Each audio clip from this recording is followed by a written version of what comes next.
Shalom, shalom, shalom.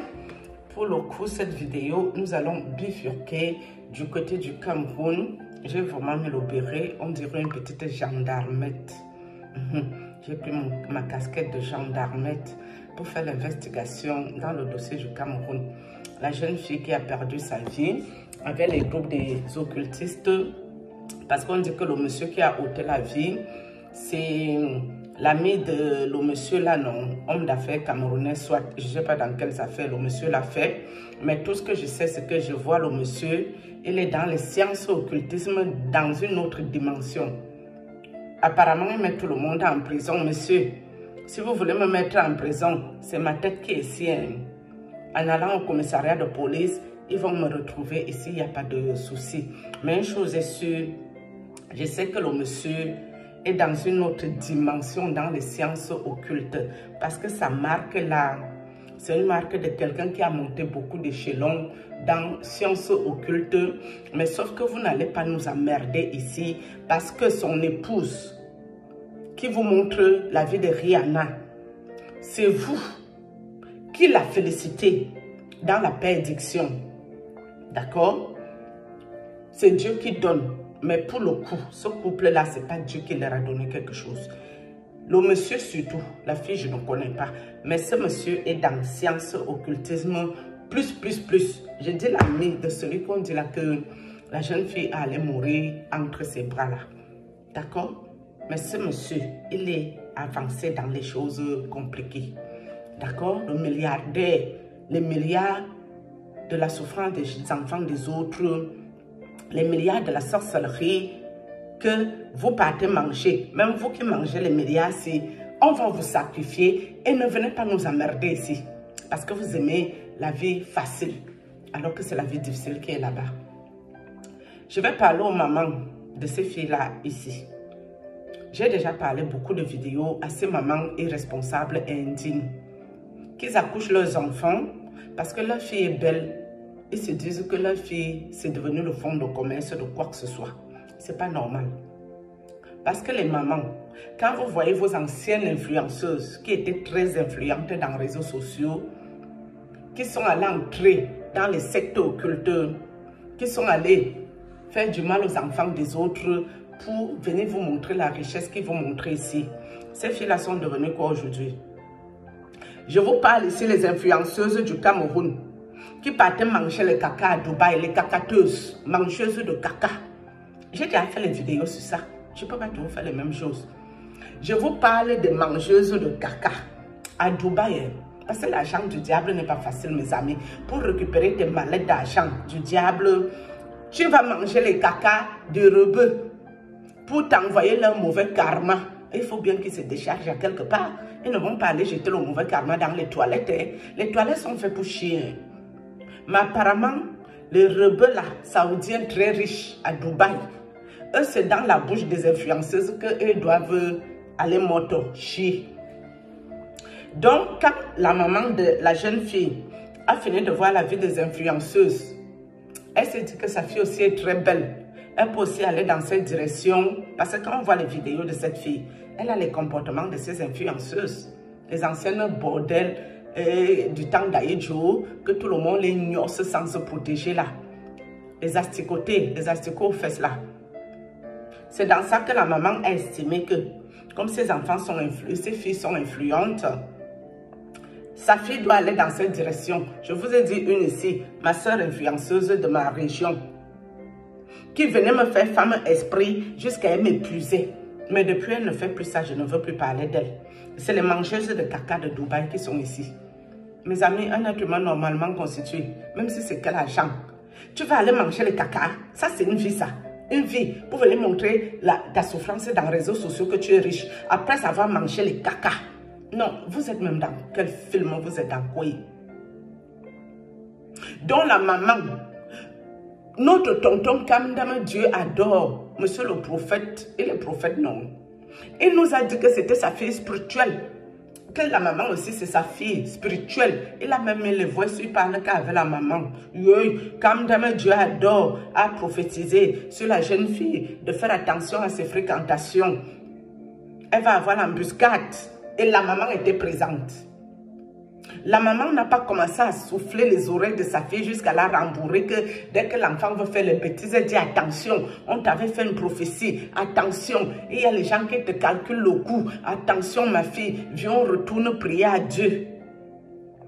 On dit que le jour J, elle était dans la voiture avec la maman, c'est ce qu'on nous dit non, et qu'elle avait faim, c'est quoi le film. Mes amis, vous les mamans indignes, irresponsables, arrêtez d'accoucher vos enfants pour les envoyer se détruire. Dieu va vous juger. Oui, parce que quand Dieu te confie une vie, tu n'as pas passé un concours. Surtout quand Dieu te donne une très belle fille. La fille était très belle. C'est vraiment pour que tu l'encadres. Et c'est Dieu seul qui lui enverra son mari. Si ça doit être un mari riche qui est dans la vraie richesse de Dieu, elle trouvera ce mari-là. Là n'est pas la question. Mais toi, tu as laissé ta fille venir se pavaner dans un TikTok. C'est ici à souhait. Sauf que c'est ici à TikTok que tous les sorciers recrutent. Si les sorciers voient que toi, tu n'as pas Dieu, tu es là pour chercher les clients, pour devenir riche, pour te vanter, te pavaner et montrer ta belle vie. Les mêmes groupes de sorciers vont te recruter ici. Et c'est dans ça qu'ils vont te ôter ta vie parce qu'ils estiment que ce qui t'arrive, tu mérites cela. C'est ça le cerveau des occultistes. Quand il te prend ta vie, pour lui dans sa tête, tu mérites ce qu'il t'a fait. Et entre eux, ils partagent le dû. Donc ça veut dire que même le monsieur ou la fille a perdu sa vie là, il n'est pas seul dans le partage. Ils seront nombreux à gagner quelque chose. Sur toi, ta fille, la maman, tu es diaconesse dans une église de Kamendame, Dieu adore. Tu n'as pas prié pour que ta fille change. Même si elle-même n'écoute pas qu'elle est têtue. Tu pries à Dieu que Seigneur Jésus vienne en aide à mon enfant si. Que l'enfant s'y change le comportement. Toi, tu te dis que ta fille est ton fonds de commerce. Elle doit aller te chercher l'argent. Sauf que quand ta fille, on allait la mettre dans la sorcellerie. On allait l'envoyer à Dubaï manger le caca. Oui. Elle allait venir quand nous autres, on veut dormir à notre maison. Ta fille allait venir nous faire femme esprit pour venir nous voler notre grâce. C'est ça qui est là. Vous ne m'aimez pas, ça me fait quoi? Moi, je ne vous aime pas non plus. Je m'en fous de vous. Oui, quand on est responsable, on ne récolte que ce qu'on sème. L'homme moissonnera ce qu'il a sémé. Je n'ai pas d'empathie pour ça. Je n'ai pas la pitié pour ça. Je n'ai rien à cirer avec les gens bizarres. Si quelqu'un prie à Dieu, sincèrement, et qu'il lui arrive quelque chose, on va l'accompagner dans ce sens. Ça ne sera pas très normal que ça arrive. Mais si toi-même, tu es là, en train de contribuer à la destruction de ton enfant, mais attendez, il y a eu les prophéties. Si on a déjà dit que la prophétie, si ce n'est pas bon, mes amis, il y aura quelque chose sur le chemin qui va se passer. Tu entres qu'en prière. Toutes tes prières, tu intercèdes pour cette prophétie qui n'était pas très bonne pour ton enfant. Et même si ton enfant sort, tu vois 20 arriver, l'enfant n'est pas de retour à la maison. Tu entres en prière. Que l'enfant s'est encore passé où? Mais vous, les mamans indignes, les mères et les pères des influenceuses, que quand on parle de votre enfant, vous êtes réjouissifs et ravis. Vous allez couper. Mais moi, je ne connais pas cette petite fille, elle ne m'a rien fait. Moi, je connais mon problème. Celle qui venait coucher avec moi. Elle, on ne peut même plus lui ôter la vie. C'est-à-dire, elle a une autre dimension dans les affaires, dans l'occultisme. Ma soeur, elle est dans une autre dimension. C'est elle qui ôte même les vies des gens, je suis sûre de ça. Parce que vu comment les gens là m'ont persécuté, oppressé, c'est pour ça que je vous ai dit, les groupes que la fille là a perdu sa vie, c'est les mêmes groupes qui sont venus me persécuter, m'oppresser, me pourrir l'existence.